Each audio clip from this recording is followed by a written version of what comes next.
ಸ್ವಾಗತ. ಎಲ್ರಿಗೂ ಸಂಕ್ರಾಂತಿ ಹಬ್ಬದ ಶುಭಾಶಯಗಳು. ಇವತ್ತು ಒಂದೆಲಗ ಸೊಪ್ಪು ಬ್ರಾಹ್ಮಿ ಅಂತಾನೂ ಕರೀತಾರೆ. ಅದ್ರ ತಂಬಳಿ ಹೇಗ್ ಮಾಡೋದು ಅಂತ ನೋಡೋಣ. ಒಂದೆಲಗ ಸೊಪ್ಪಿನ ತಂಬಳಿ ಮಾಡೋಕ್ಕೆ ಬೇಕಾಗಿರೋ ಸಾಮಗ್ರಿಗಳು: 2 ಕಟ್ ಒಂದೆಲಗ ತಗೊಂಡಿದ್ದೀನಿ, 3/4 ಕಪ್ ಕೊಬ್ಬರಿ ತಗೊಂಡಿದ್ದೀನಿ, 3/4 ಕಪ್ ಮೊಸರು ತಗೊಂಡಿದ್ದೀನಿ, 1 ಟೇಬಲ್ ಸ್ಪೂನ್ ಮೆಣಸು, 1.5 ಟೇಬಲ್ ಸ್ಪೂನ್ ಜೀರಿಗೆ, ರುಚಿಗೆ ತಕ್ಕಷ್ಟು ಉಪ್ಪು. ಇವಾಗ ಒಂದೆಲಗನ ಸ್ವಲ್ಪ ಎಣ್ಣೆ ಹಾಕ್ಬಿಟ್ಟು ಬಾಡಿಸ್ಕೊಳ್ಳೋಣ. ಫಸ್ಟು ಅರ್ಧ ಟೇಬಲ್ ಸ್ಪೂನು ಎಣ್ಣೆ ಹಾಕೊಳ್ಳೋಣ. ಇವಾಗ ಒಂದೆಲಗ ಹಾಕೊಳ್ಳೋಣ. ನೋಡಿ, ಒಂದೆಲಗನ ಹುರ್ಕೋಬೇಕು, ಚೆನ್ನಾಗಿ ಬಾಡಿಸ್ಕೋಬೇಕು. ನೋಡಿ, ಹಿಂಗೆ ಬಾಡ್ಬೇಕು ಚೆನ್ನಾಗಿ.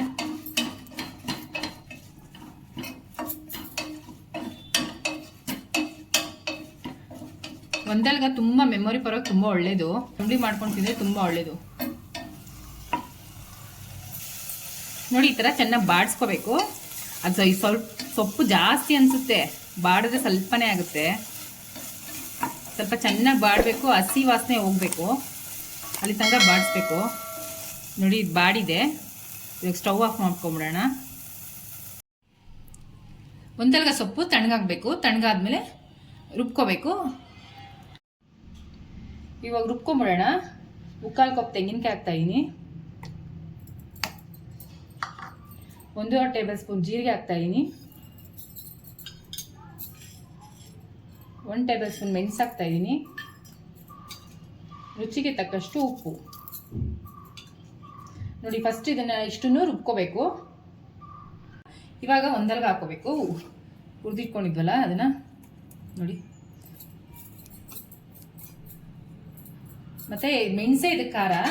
ಹಸಿಮೆಣ್ಸಿನ್ಕಾಯಿ, ಒಣಮೆಣ್ಸಿನ್ಕಾಯಿ ಯಾವುದೂ ಹಾಕಂಗಿಲ್ಲ. ಇವಾಗ ಇದನ್ನು ಫುಲ್ಲು ರುಬ್ಕೊಳ್ಳೋಣ. ರುಬ್ಕೊಂಡಿದ್ದೆಲ್ಲ ಆಗಿದೆ. ಮೊಸರು ಹಾಕೊಳ್ಳೋಣ. ನೋಡಿ, 3/4 ಕಪ್ಪು ಮೊಸರು ಹಾಕೊಂಡ್ಬಿಟ್ಟು ಚೆನ್ನಾಗಿ ಕಲಿಸ್ಬೇಕಿದು. ನೋಡಿ, ತುಂಬ ಒಳ್ಳೇದಿದು.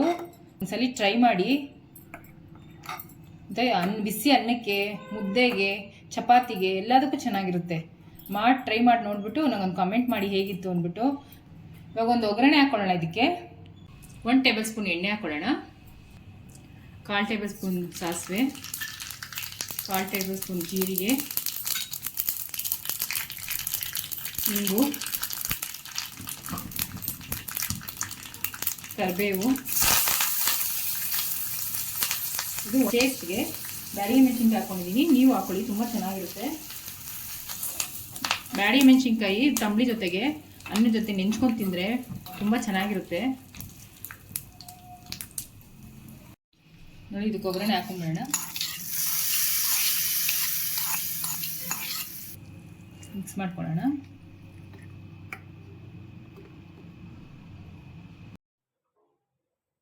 ಈ ವಿಡಿಯೋ ಇಷ್ಟ ಆದಲ್ಲಿ ಲೈಕ್ ಮಾಡಿ, ಶೇರ್ ಮಾಡಿ, ಕಮೆಂಟ್ ಮಾಡಿ.